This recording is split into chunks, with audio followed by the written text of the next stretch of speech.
Sidang perdana kasus narkotika dengan terdakwa Amar Zoni dan 5 warga binaan lainnya digelar di Pengadilan Negeri Jakarta Pusat pada Kamis pagi.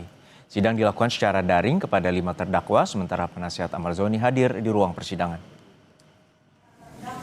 PN Jakarta Pusat menggelar sidang perdana kasus narkoba Amar Zoni dan 5 warga binaan lainnya. Sidang digelar secara daring terhadap 6 terdakwa yang berada di Lapas Nusa Kambangan, Karanganyar. Pada sidang perdana, jaksa penuntut umum membacakan dakwaan terkait kasus narkoba yang melibatkan 6 warga binaan. Jaksa juga menjelaskan terkait keterlibatan para terdakwa, termasuk Amar Zoni, mulai dari mendapatkan narkoba untuk dijual di rutan.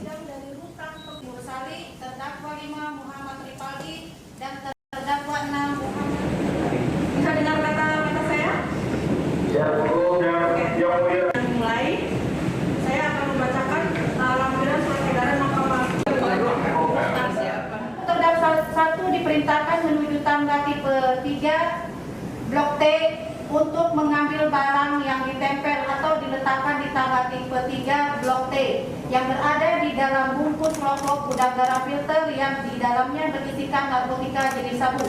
Setelah berhasil mendapatkan narkotika jenis sabu, terdakwa 1 langsung membawanya ke kamar untuk dijual bersama-sama dengan terdakwa 2. Saya minta maaf kepada keluarga saya. Saya meminta maaf kepada masyarakat semuanya yang sudah kecewa sama saya.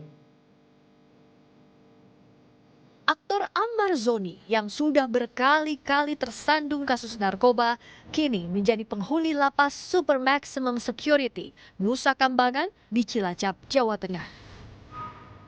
Amar dinilai berisiko karena mampu menjadi pemasok narkoba di dalam lapas. Kejari Jakarta Pusat mengungkap dalam kasus terakhir, Amar berjualan narkotika jenis sabu dan ganja sintetis saat menjalani hukuman di rutan Salemba. Kasubdit Kerjasama Direktorat Jenderal Pemasyarakatan, Rika Aprianti menyatakan, Amar Zoni merupakan warga binaan pemasyarakatan yang tergolong berisiko tinggi atau high risk. Amar juga melakukan pelanggaran berat sehingga ditempatkan di lapas dengan pengamanan super maksimum. Masuk kategori high risk ke lapas super maksimum Nusa Kambangan, Karanganyar. Dan seperti memenuhi persyaratan untuk Amar Zoni masuk dalam kategori high risk. Beberapa pelanggaran kasus narkoba yang sudah dilakukan yang sekarang juga masih dalam proses hukum dan terus berjalan. Jadi ini salah satu langkah tegas. Ditemukannya narkoba saat berada di Lapas Salemba menjadi kasus keempat aktor Amar Zoni. Ia pertama kali ditangkap di rumahnya pada Juli 2017. Kala itu polisi menyita ganja seberat 39,1 gram sabu. Kasus ini berakhir dengan hukuman 1 tahun penjara dan rehabilitasi. Amar Zoni kembali ditangkap pada Maret 2023 dengan barang bukti sabu seberat 1 gram yang dikonsumsinya di rumah. Setelah dipenjara selama 7 bulan, ia bebas pada 4 Oktober 2023. Di tahun yang sama, kasus ketiga Amar Zoni. Ia kembali diperiksa polisi di sebuah apartemen di Serpong, Tangerang Selatan. Barang bukti yang disita antara lain sabu 4,6 gram, ganja 1,3 gram. Tim Liputan, Kompas TV. Dari Pesohor, Amar Zoni kini menjadi tahanan dengan pengamanan super ketat di Lapas Nusa Kambangan. Amar Zoni sudah 4 kali tersandung kasus narkoba. Dalam sidang perdana hari ini, keluarga Amar Zoni meminta rehabilitasi. Soal kasus Amar Zoni, kita akan bahas bersama psikolog forensik Mas Reza Indragiri. Selamat petang Mas Reza, semoga sehat-sehat selalu.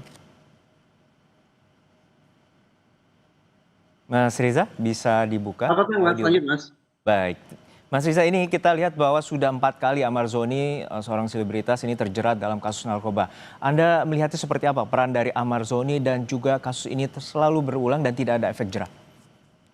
4 kali Amar Zoni tersangkut masalah narkoba itu bermakna 4 kali pula sesungguhnya negara, wabil khusus otoritas pemasyarakatan gagal dalam melakukan rehabilitasi paling tidak terhadap narapidana yang satu ini. Sehingga kita patut bertanya ulang, sesungguhnya program rehabilitasi itu ada atau tidak? Kalaupun ada, efektif atau tidak? Sampai sekarang, paling tidak sepengetahuan saya, belum pernah ada informasi ataupun data dari negara tentang tingkat efektivitas atau kemujaraban program rehabilitasi bagi para napi narkoba. Semakin parah karena dalam kasus Amarzoni misalnya, seorang narapidana tidak hanya menjadi seorang residivis, mengulangi perbuatan pidana, tapi dia naik kelas, yaitu dari yang semula tanda petik sebatas penyalahguna, sekarang didakwa menjadi pengedar. Kendati ada informasi yang berbeda dari Direktorat Jenderal Pemasyarakatan yang menyebut bahwa Amarzoni bukan pengedar, tapi sebatas penyalahguna.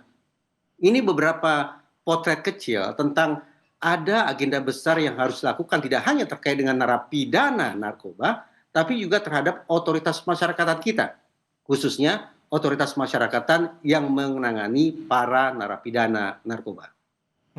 Ada dua hal terkait sama rehabilitasi dan juga pengawasan di dalam rutan itu sendiri dan juga adanya sindikat jaringan narkoba. Anda melihat seperti apa? Pengawasan yang kurang, kemudian adanya juga rehabilitasi yang kurang bermanfaat ataupun kurang efisien untuk menimbulkan efek jera bagi para pengedar ataupun pengguna. Sebetulnya kalau kita mau jujur sudah menjadi rahasia umum bahwa narapidana narkoba begitu masuk ke dalam penjara, dalam kurung lembaga pemasyarakatan, ternyata penjara tidak berhasil menjadi sebuah lingkungan yang steril. Apalagi lingkungan yang memiliki efek rehabilitatif bagi sang pesakitan. Justru saya khawatir bahwa Amarzoni merupakan contoh bahwa penjara sudah menjadi lingkungan kriminogenik. Yaitu lingkungan yang secara ironis justru melahirkan dan memapankan perilaku jahat narapidana. Ini sekaligus merupakan kritik lebih jauh terhadap ada dua model sesungguhnya yang menjelaskan mengapa kemudian seorang penyalahguna lagi-lagi menyalahgunakan narkoba. Pertama karena importation model, yaitu model perpindahan. Mereka yang sudah bermasalah di luar penjara masuk ke dalam penjara sebatas memindahkan masalah mereka. Dan yang kedua, model deprivasi, bahwa orang-orang yang membawa masalah ke dalam penjara itu tidak juga dikenakan program yang memadai, entah ada, entah tidak, entah tepat sasaran, entah tidak. Itulah yang membuka ruang bagi para penyalahguna narkoba, yaitu napi-napi ini untuk sekali lagi tidak sebatas menjadi residivis, tapi juga naik kelas. Sehingga saya tandaskan ulang, ini bukan semata-mata persoalan Amarzoni. Ini bukan semata-mata agenda pembenahan terhadap para narapidana. Tapi agenda besar yang harus menjadi perhatian adalah pembenahan terhadap rezim penegakan hukum kita, termasuk otoritas masyarakat. Artinya kalau keluarga meminta rehabilitasi ini untuk saat ini sudah sangat tidak tepat, begitu poin Anda? Saya mendapat informasi bahwa ketika Amarzoni pada bulan Desember tahun lalu atau Januari tahun ini tersangkut masalah yang sedang kita perbincangkan, Amarzoni juga kedapatan di dalam urinnya masih positif. Artinya dia masih menyalahgunakan narkoba. Sehingga kita melihat dua sisi seorang Amarzoni. Amarzoni sebagai penyalahguna dan didakwa sekarang juga menjadi pengedar. Amarzoni sebagai seorang penyalahguna, tak lain tak bukan dia memang harus dikenakan pengobatan, dikenakan rehabilitasi.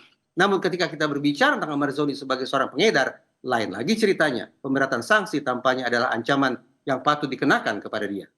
Oke, solutif terakhir untuk pengentasan dan juga pemberantasan dari pengedaran narkoba ini, terutama yang ada di rutan lapas, seperti apa pandangan Anda? Singkat saja. Sungguh-sungguh saya berharap dari persidangan ini terungkap paling tidak ada 4 hal. Pertama, bagaimana sesungguhnya proses masuknya narkoba ke dalam penjara. Ini untuk mengetahui ada tidaknya keterlibatan oknum-oknum penegakan hukum, baik di dalam maupun di luar. Yang kedua, sudah berapa kali sesungguhnya Amarzoni, tanda petik, melakukan peredaran narkoba di dalam. Ini untuk menunjukkan apakah pengawasan itu sungguh-sungguh berjalan secara konsisten atau tidak. Yang ketiga, berapa besaran rupiah dalam bisnis narkoba di dalam penjara? Paling tidak yang dilakukan oleh Amarzoni. Ini untuk memberikan potret tentang seberapa jauh kemungkinan keterlibatan pihak-pihak lain dalam kejahatan yang berskala luas ini. Baik. Dan yang keempat, apakah keberadaan peredaran narkoba hanya berlangsung di sel tertentu dan di blok tertentu, atau juga menyebar di sel-sel lainnya dan di blok-blok lainnya? Baik, perlu penyelesaian yang menyeluruh dan juga pengentasan pemberantasan dari sindikat narkoba yang saat ini juga beredar di dalam rutan Salemba yang melibatkan pesohor Amarzoni. Terima kasih perspektifnya Mas Riza Indragiri, psikolog forensik telah berbagi bersama kami di Kompas Petang.